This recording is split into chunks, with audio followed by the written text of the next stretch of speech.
آخری چیز ہے، اس کے بعد بھی اگر آنکھ نہیں کھلتی کسی انسان کی تو میں نہیں سمجھتا کہ وہ اپنے گرد اس نے جو یہ فلا تزکوا انفسکم، اس نے جو اپنے گرد تزکیہ نفس کا ایک مصنوعی حالہ بنا لیا ہے، کبھی بھی وہ اس حالے سے نکل سکے گا اگر اس حدیث سے بھی آنکھ نہ کھلی۔ اور وہ حدیث کیا ہے؟ مولانا اشرف علی تھانوی نے اس کو اپنے جو خطبات جمعہ ہیں ان میں نقل کیا ہے، بیہقی کی روایت ہے۔ اوحى اللہ عز وجل الى جبرائیل علیہ الصلوۃ والسلام ان اقلب مدینۃ کذا وکذا باہلها، اللہ نے حکم دیا حضرت جبرائیل کو فلاں فلاں بستیوں کو الٹ دو اس کے رہنے والوں سمیت۔ قال فقال، حضور نے فرمایا، اس پر حضرت جبرائیل نے عرض کیا بارگاہ خداوندی میں، ان فیہا عبدک فلانا لم یعصک طرفۃ عین، پروردگار اس بستی کو الٹ دوں، اس میں تو تیرا فلاں بندہ بھی ہے جس نے کبھی پلک جھپکنے جتنی دیر بھی معصیت میں بسر نہیں کی۔ اب آپ اندازہ کیجئے، یہ جو ہے نا اپنے آپ کو رگڑنا اور مانجنا اور پوری زندگی رگڑنے میں اور مانجنے میں لگا دینا، ہم بعض بزرگوں کے تذکرے میں سنتے ہیں اتنے اللہ والے تھے، اتنے اللہ والے تھے کہ ان کا گھوڑا بھی کوئی مشکوک دانہ نہیں کھاتا تھا، اور وہ خود جو ہے وہ انگریز کی عدالت میں بیٹھے ہوئے اور انگریز کی نوکری کر رہے تھے۔ یہ ہے وہ میکروسکوپک اور مائکروسکوپک کا عدم توازن، طاغوت کی چاکری کر رہے ہیں، انگریز کی ملازمت کر رہے ہیں، انگریز کے قانون کی تنفیذ کے اندر اعلی کار بن رہے ہیں، لیکن ذاتی تقوی اور ذاتی نیکی اور ذاتی للہیت جو ہے اس کا معیار یہ ہے کہ ان کا گھوڑا بھی مشکوک چارہ اور مشکوک کھانا نہیں کھا سکتا۔ یہ ہے وہ عدم توازن، اس کو نوٹ کیجئے گا، جس کو کہ اس حدیث میں محمد الرسول اللہ صلی اللہ علیہ وسلم نے واضح کر دیا کہ حضرت جبرائیل عرض کرتے ہیں کہ اللہ فلاں بستی کو الٹ دوں، اس میں تو تیرا فلاں بندہ بھی ہے جس نے پلک جھپکنے جتنی دیر بھی معصیت میں بسر نہیں کی۔ ذاتی نیکی کا اب اس سے اونچا کوئی مقام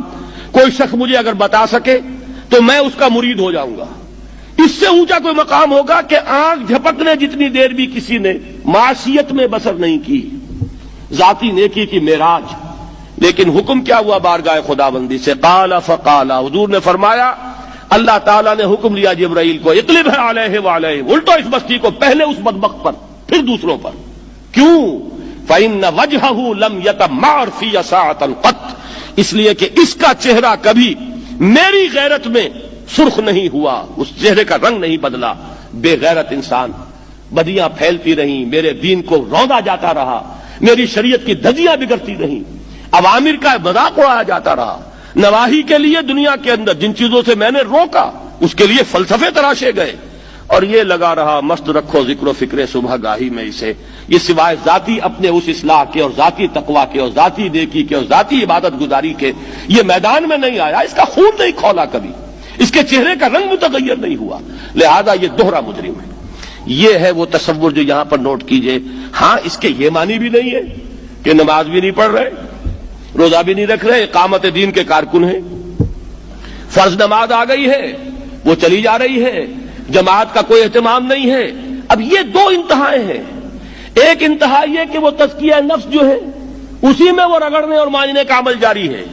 ایک یہ کہ اس کا سرے سے کوئی تعلق ہی نہیں، اپنی ذات سے بحث ہی نہیں۔ وہ کیفیت وہ ہو گئی ہے جو یہود کی آئی ہے قرآن مجید میں کہ تامرون الناس بالبر وتنسون انفسکم وانتم تتلون الکتاب، کیا تم لوگوں کو نیکی کا حکم دیتے اور اپنے آپ کو بھول جاتے ہو؟ یہ دوسری انتہا ہے۔ پھر وہی بات عرض کروں گا، وہی بال سے زیادہ باریک اور تلوار کی دھار سے زیادہ تیز راستہ ہے جس پہ چلنا ہوگا کہ نہ یہ ہو کہ وہ مبالغہ ہو رہا ہو،